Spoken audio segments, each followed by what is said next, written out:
প্রতিদিনের হেসেলে আপনাদের সবাইকে স্বাগত। আজকে আম দিয়ে একটা কেক করব। এখন তো আম দিয়ে অনেক কিছু হচ্ছে, তা আমি আগে একটা আম দিয়ে কেক করি, ভালোই লাগবে খেতে। তা এই জন্য নিয়েছি আমি দুটো ডিম আর চিনিটা গুঁড়ো করে নিয়েছি। দিয়ে দুটো ডিম নিয়ে চিনিটা গুঁড়ো করে নিয়েছি। এটাকে বেশ ভালো করে এই উইক্স দিয়ে ভালো করে ফাটিয়ে নিতে হবে, ভালো করে ফাটিয়ে নেব। এইবারে আমটা আমি ভালো করে কুটে ব্লেন্ডারে ব্লেন্ড করে নিয়েছি।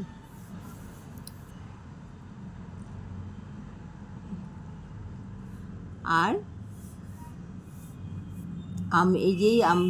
ডিম আর চিনিটা ভালো করে যেই হয়ে গেল, ফাটানো হয়ে গেল, তার মধ্যে বেশ ভালো করে কিন্তু ফাটাতে হবে।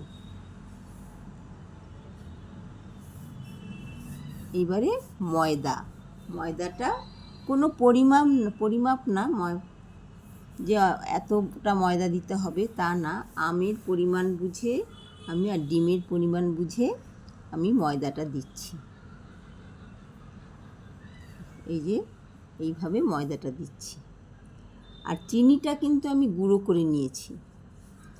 দুটো আম দিয়েছি, দুটো আম দিয়ে ভালো করে ফাটিয়ে নিতে হবে। আর 1 কাপ সাদা তেল দিয়েছি। এইবারে একটু বেকিং সোডা, 1 চামচ, ছোট চামচের বেকিং সোডা আর 1 চামচ বেকিং পাউডার দিয়ে ভালো করে ব্লেন্ড করতে হবে। এটাকে হুইস্ক দিয়ে এমনি ইয়েতেও করা যায়, মিক্সিতেও করা যায়, কিন্তু আমি এই হাতেই করছি। আমটা যেহেতু আমি মিক্সিতে করে নিয়েছি, আর চিনিটা কিন্তু আমি গুঁড়ো করে নিয়েছি। এইবারে একটু ভ্যানিলা এসেন্স দিলাম আমের মধ্যে, দিয়ে একটা কেক টিনে একটু সাদা তেল মাখিয়ে বাটার পেপার দিয়ে এইবারে আমের ভালো করে ব্লেন্ড করতে হবে, বেশ ভালো করে করতে হবে, তাহলে জিনিসটা ভালো হবে। আমের কেক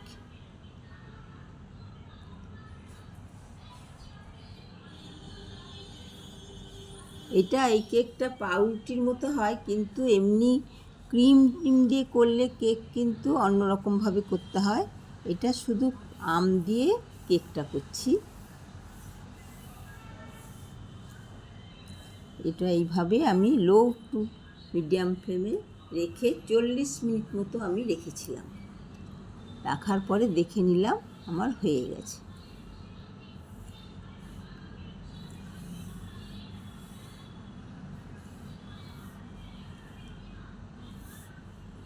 হয়ে গেল আমার আমের কেক।